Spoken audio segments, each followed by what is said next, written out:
Harry, maybe Donald Trump and Elon Musk should have looked into, I don't know, something called the Administrative Procedures Act, the FACA, other federal laws when they basically created a fake governmental agency, but gave it all of the dressings as though it was an actual government agency. Because when you become a quasi-governmental agency or you hold yourself out there as exerting governmental power, guess what? Federal law attaches, like Freedom of Information Act requests, and you have to be created by the Administrative Procedures Act.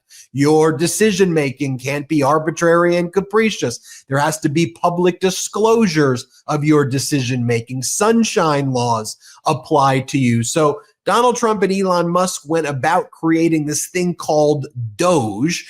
And in doing it, a few questions emerged. And I was saying this in real time with you. So do we now get to have all of Elon Musk's text messages, emails, communications the same way government entities and government actors would get or be subject to Freedom of Information Act type requests? How are they running things in a compliant way with federal law? I don't think they thought this stuff through. And one of the first lawsuits, Harry, was a lawsuit on precisely these issues: FACA, Administrative Procedures Act, Freedom of Information Act request, targeting DOGE as this unlawful thing that is pretending, wearing this mask of the government while not following the rules. I don't know. It'd be interesting to get some of these emails and to get some of these communications behind the scenes when they were all on Trump's plane together and all of that. So, Harry, I know Donald Trump and Musk, they're trying to change tactics now, I think in response to the lawsuit, which, by the way, shows that lawsuits actually work in altering behavior a little bit. Now they're trying to claim that this Obama entity, this strategic digital thing that was already inside the executive office, that actually is going to be renamed to DOGE. Well, okay. Well, now you're still subject to all of the rules and federal law that you were trying to avoid. One final point, let me toss it to you, is that it seems that Elon Musk is actually getting an office, not in the executive office building, Harry, but in the West Wing itself. It seems that the oligarch's actually going to be implanted in the White House. I mean, the executive office building is connected by a tunnel, basically, and it's literally 50 feet away. But in the White House, in the West Wing, this is wild stuff. Harry, make some sense of this, can you? Oh, thanks a lot. No is the short answer, but it really isn't like, no. Like, did they, they were like so chuffed about this, and nobody thought, if you take a second, even if you didn't know that FACA exists, you could have imagined, are you just going to set up a shadow government and they'll give all the advice to the president, but nobody will care about what they say? And they were caught completely with their pants down, because a couple of Democrats had the thought of applying to we'll be on it. And they were told no Democrats need apply. And all the things you mentioned, Ben, they're all true. They all apply under FACA, but you know what else does?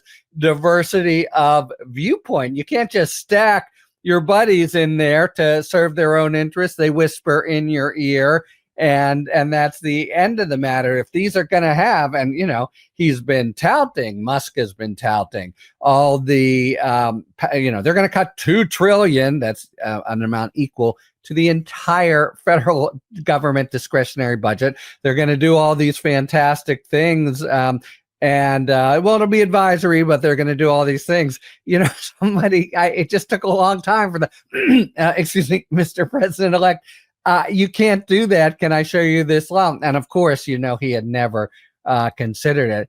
And could it really be? I continue to think like, this buddy movie is going to go sour somehow between Musk and Trump. But they got it. Did you notice this? They displaced members of Congress to have the oligarchs from the tech companies have the best seats in the joint for the inauguration. I mean, he's really constituting them as his shadow cabinet. Okay, well, first, the American people ought to understand who's running the show, but more than that, You can't just, oh, I'll be right back, close the door, and get the stage instructions from Elon Musk and others, and then come out. There is a reason that FACA was passed, and I tend to agree with you. It doesn't matter if there's a previous entity. What the law says is an advisory committee, which is essentially people who don't work in government who are providing advice. Sure seems the same. So I think they're going to really have a rough fight on their hands. We were talking not long ago about the potential lack of trust and credibility when they go to the courts in DC. Well, we'll see where this one is filed, but it could be a real example of coming to, bite them in the nose. There were 3 suits, I think, by noon or something about DOGE on FACA grounds, or the primary one. But then, as you say, there's a sheaf of other things, including the APA. And, that is how it works in this country. And of course, the opposition to Trump doesn't have that many tools to fight with. And it's rough. We are really pushing uphill, but that's one that still is there. And it really seems to me, you go to a court and say, it's completely obvious they don't have a diversity of viewpoint. Look at this and look at that. It's completely obvious they don't have the transparency they have to. It's completely, et cetera, et cetera. And a judge is likely to say, okay, I think you're going to win this suit. And because I think that, DOGE is frozen. Don't go another quarter step administration with it. And Trump will, will blow a gasket on it. But that really, there's a reason for it. It's not arbitrary and deep state stuff. It's, you do not want shadow oligarchs just deciding what should be done and not having the people even aware of it. That's what they're trying to do with DOGE, and that's what's being beaten back. We're going to see, by the way, what's going to happen. Will Musk run the show on his own? Will Ramaswamy go try to be governor of Ohio? But I continue to think, even apart from the possible trouble in paradise between Musk and Trump, that the DOGE grand project is really going to wind up not doing much and being a kind of a almost silly thing for him. It's not going to be a real feather in his cap. That'd be my best guess, because they're trying to do government by committee that you just cannot do. 4 points. 1, Vivek Ramaswamy. Ready for this? 1. I'm ready. Yes, Mr. Meiselas. Yeah. Vivek Ramaswamy out. He overstayed his welcome, according to sources close to DOGE. So see you later. 2, you don't like him. Yeah. Don't like him. 2, Marjorie Taylor Greene. She was bragging about all of the people who are on the DOGE special subcommittee or whatever. And apparently she banned Republican women. There could only be 1 Republican woman on the committee, and that was her. 3, I wouldn't exactly call them a shadow oligarchy. They were right there. They were a bunch. It's true. It's true.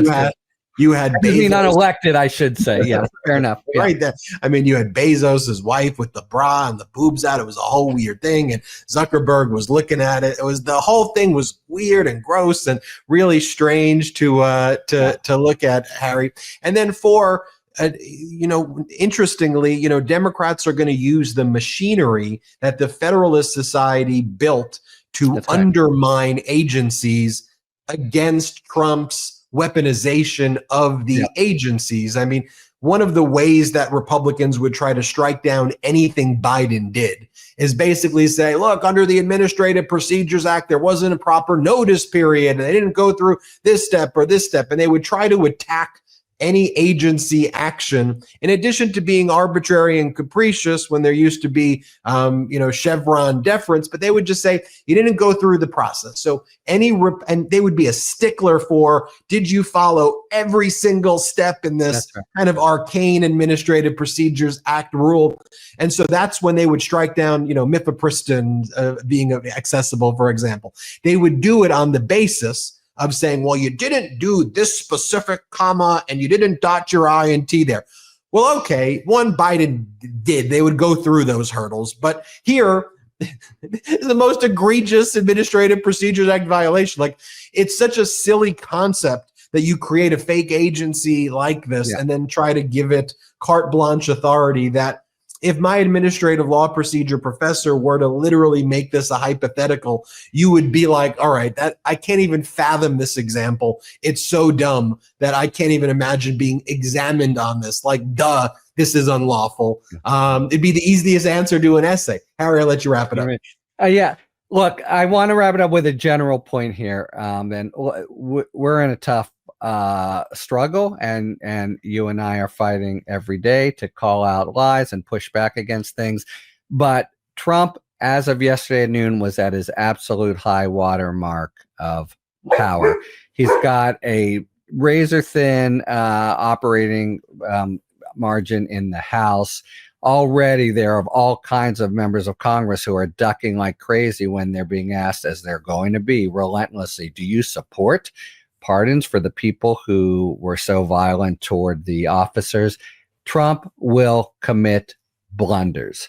We know that, and that combined with his very narrow margin, it just means, like yesterday, what I said in my Substack, because the pardon's a day that will live in infamy. But a bright spot, you could say, for the people who are really digging in. He's not sophisticated. He's not lawyerly. He just thinks he can do whatever he wants.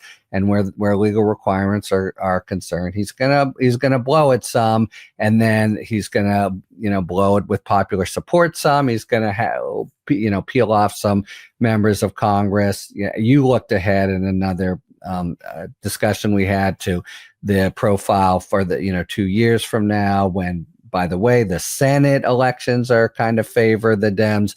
So, something to keep in mind, even as we're outraged justifiably at the, constitutional derelictions that he's doing by the minute. It's going to get worse for him. He's going to screw up.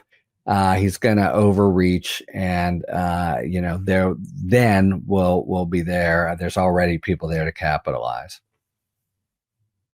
Harry Litman, Talking Feds YouTube, Talking Feds podcast, Talking Feds Substack. Subscribe to all three. Thanks as always, Harry. Thank you as always, Ben. Can't get enough Meidas? Check out the Meidas Plus Substack for ad-free articles, reports, podcasts, daily recaps from Ron Filipkowski, and more. Sign up for free now at MeidasPlus.com.